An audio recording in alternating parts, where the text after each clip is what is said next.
Hey guys, welcome to Redskins Corner. Today I want to talk about Bruce Allen. What grade would you give him?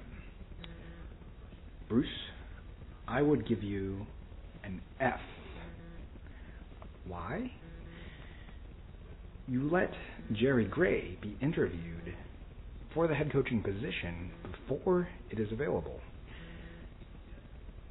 Don't do that. Wait until the off season. That's what other teams do. That's how you respect the coaching staff. But the Redskins don't do that. Why? I've been trying to figure out why they've been doing this. The obvious reason, the first one that comes to mind, is that the coach that they want might be lured away somewhere else. But I thought about it, and that doesn't really make sense because you could simply call him and say, I'm thinking about interviewing you at the end of the season. Could you stick around? Would you be open for that? And he would say yes or no. I mean, it's that easy. And if he was a smart man, he would consider all his options before making a decision. Why go through all this hoopla and distraction during the season, and most of all, disrespect to the coaching staff, to the team, when you don't have to? I don't know.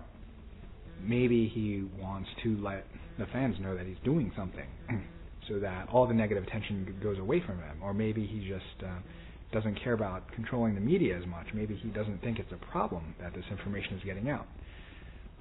But it is a problem.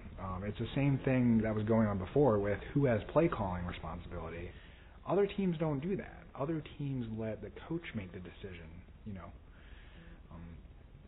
You hired Zorn for this responsibility. Let him do his job. That's all anyone asks. That's all, that's respect. If they can't do it, you make a change, but you do it at the right time. And you don't disrespect them by taking pieces of their responsibility away from them. If you look at all of the great Super Bowl teams, even the Redskins teams, who was in charge? It was Joe Gibbs. And if there was any problem, he took care of it. You had to answer to him. He was the one person. You didn't go to the owner.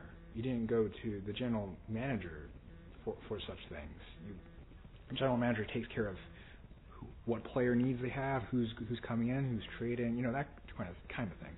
But in terms of who's calling the plays, in terms of who's responsible for what, that's the head coach's decision.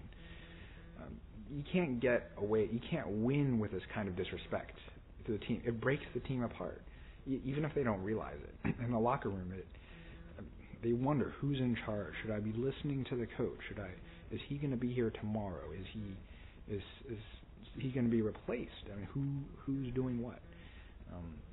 Great teams don't have that, and even when great teams have bad runs or bad coaches or not bad, losing coaches, they don't do this during the season. They wait until after the season, and they do that for a reason, because they're setting an example for their team, for their players. This is how we treat you as a human being. I almost want to say it's a Terrell Owens personality as an owner. Not the aggressive super, I'm out there being aggressive. It's more subtle. It's more through action, through non-action. There's this rumor in the media, or there's this questions like, I don't know if I'm going to be around tomorrow. Is it true? I get that. I get that question as a coach or a player. I get that question every day, every locker room meeting, every whatever. Anytime I talk to the media, and the owner chooses not to step in and say, this is the message to the fans, this is the message to the team. Our coach will be here till the end of the season, or we support him, or whatever. They're just looking for clear messages. Great teams have clear messages. There's no rumors. There's no behind the scenes, say one thing, do another. There's no bringing in another coach to call the plays when I haven't consulted the head coach first. It's got to be his decision. If you don't have his decision first priority, then during the season, then you lose respect. Any coach can come in. We could bring in a coach that has won 10 Super Bowls. If he doesn't have that kind of respect, we're not going to win. Plain and simple.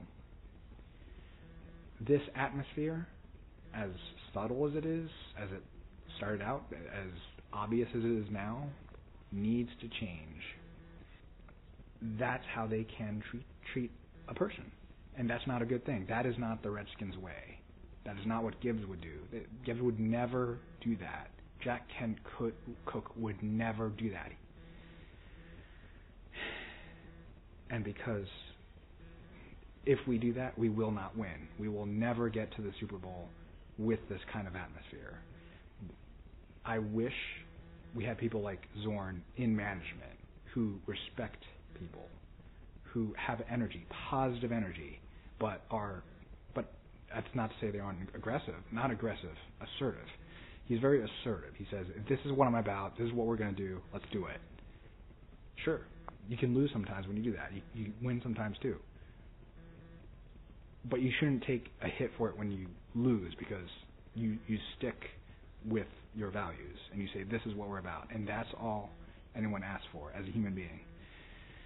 But what Snyder's doing, he's saying, I value flexibility. I mean, it's good to be flexible and give yourself the most options. Like, someone else could call the plays, and we'll bring him in just in case. He might help. But you can do that, but you have to do it from an agreement. Like, talk to the coach. Does he want to do this? If he does not want to do it, don't do it. Bruce Allen is a good personality. He's a good leader from what I've seen. But if he can't stand up to Snyder and say, don't interview Jerry Gray while Zorn is coach, or if you want to try that, don't let it get out in the media and say, prepare him. Say, this is what you should say to the media. Say, no comment. There's ways to handle it without letting it get out and having Zorn see that on the side and having to answer questions. I mean, there's a better way to do it, and the best way is to wait until the off season to make changes. That's what all teams do. That's what we can do. If Shanahan comes here and the same thing can happen again, nothing has really changed. It almost doesn't matter winning, losing records if you don't respect the hierarchy of the coach, of the players, of responsibility. Those are values. If you don't respect that, it's not the Redskins way. Pure and simple. Snyder, you need to change. Not by a lot, just a little bit. By shifting the value from winning at all costs to respecting at all costs. That will make you a winner. That will make us a winner. That will make everyone proud to be a Redskin. There's hope for the future. Let's do it.